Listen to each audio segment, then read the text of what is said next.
I'll be the first one to admit that I am not immune to road rage. Actually, I'm a little bit of an a-hole when it comes down to it. Why are you braking? Oh, there better be an accident or something up here. This is ridiculous. Yeah, good job, moron. Why don't you get off my bumper, dude? Oh, we can go slower. You want to go slower? We can go slower. But it's not my fault. Nobody else can drive except for me. Now, it is a little different in a car because you're in this nice little box. Nobody can see you. They can't get to you. But on a motorcycle, you have to be a lot more forgiving. Because a confrontation like that car against this motorcycle, you will lose every single time. You know, and if somebody does something, you know, that kind of upsets you a little bit, chances are they probably didn't do it on purpose. And the best thing you can do in that situation is just take a breath, relax, and just go about your day. Like, for instance, last weekend I was on my way to a buddy's house. And for those that are not familiar with Raleigh, once you go through downtown on 401, once you pop out of like the tall building section, the speed limit ramps back up to like 65. So of course everybody's doing 70 because it's just what you do, right?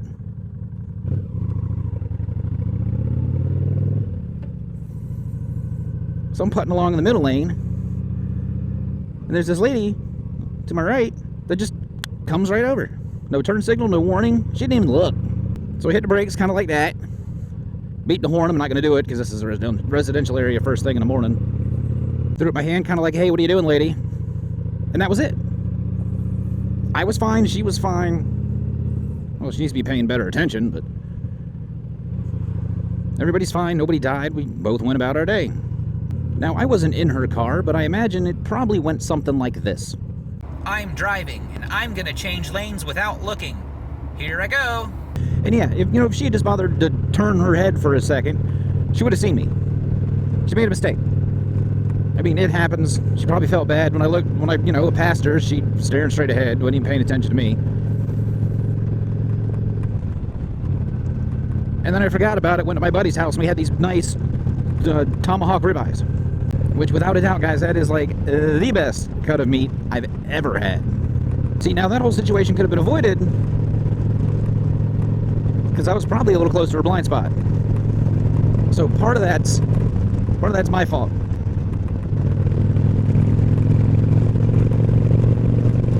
Personally, I try to avoid those situations altogether,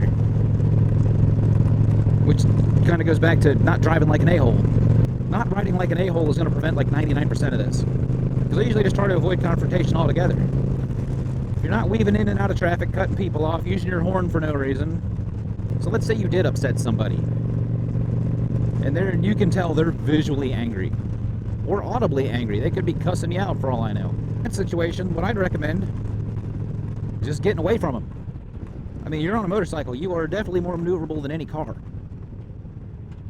Take yourself out of that situation as quickly as possible. I mean, I don't flip them off. Don't do anything further to instigate them. Just ride away. Now, unless for some reason they decided they wanted to start following you, well, it never hurts to know where your local police station is. Because I'd be willing to bet once you pulled into that parking lot, they'd forget the whole thing.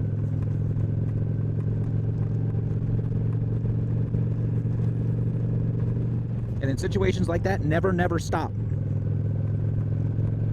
Because you're not in a box, you're just on the old iron horse. You are exposed to everything out here. So just try to keep your head straight, guys. Don't let things bother you too much. Live and let live, all that good stuff.